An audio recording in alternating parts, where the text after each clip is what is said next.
Alam mo, may mga bayani na ang kwento, puno ng mga pambihirang gawa, pero parang kinalimutan ng panahon.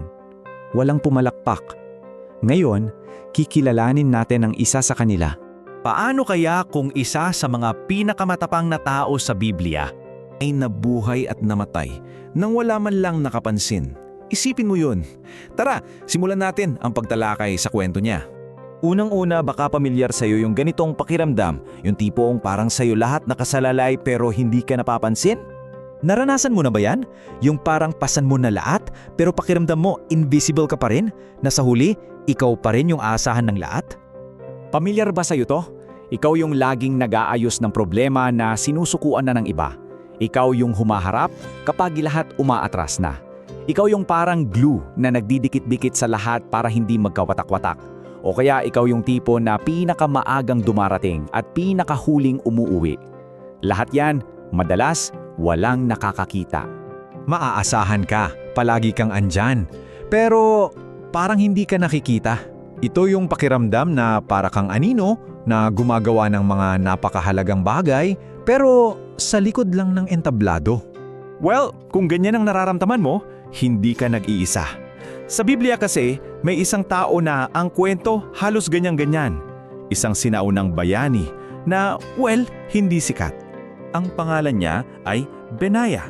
Isa siyang magiting na mandirigma mula sa Kabzel at kabilang sa mga piling tauhan ni Haring David. Kilala siya sa mga pambihirang gawa. Pero, let's be honest, hindi Benaya ang unang pangalan na papasok sa isip mo, di ba? Kasi hindi siya yung hari, hindi siya yung bida sa mga balita. Siya yung tipong nasa likod lang, ginagawa yung mga trabahong mahirap na iniiwasan ng lahat. So ano bang nagawa niya?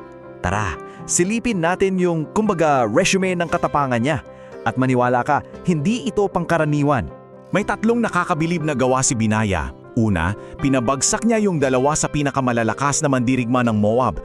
Pangalawa, at ito, grabe to hinabol niya ang isang leon papasok sa isang hukay habang umuulan ng nyebe at pinatay niya ito. At pangatlo, hinarap niya ang isang dambuhalang Ehipsyo at tinalo ito gamit ang sarili nitong armas. Grabe, di ba? Isipin mo nga yung eksena. Nakasulat yan sa 2 Samuel. Hindi siya inutusan, ha? Kusa niyang ginawa. Sa isang makapangit na hukay, nagyeyelo, kalaban ang isang mabangis na leon. Ganyan ang tapang ni Binaya. So, hindi to basta-basta lang na tagumpay. Ito ay mga sandali ng sukdulang katapangan.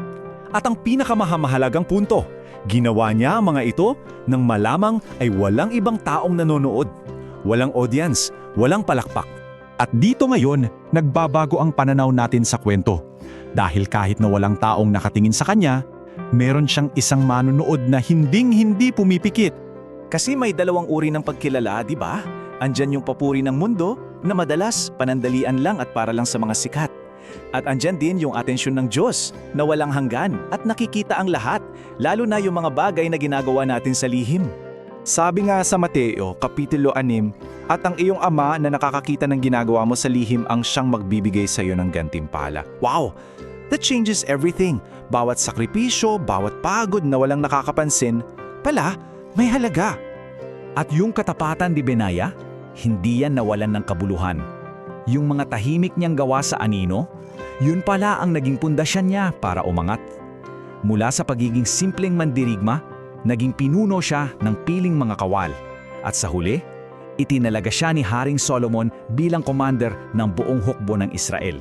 Hindi dahil sa koneksyon, kundi dahil sa karakter na hinubog sa katahimikan. So anong connect nito sa buhay natin ngayon?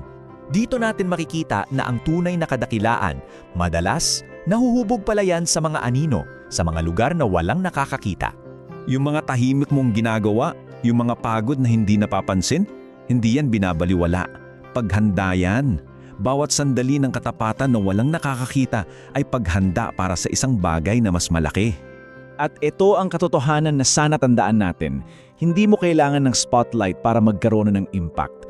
Hindi mo kailangan ng palakpak para maging mahalaga ang ginagawa mo.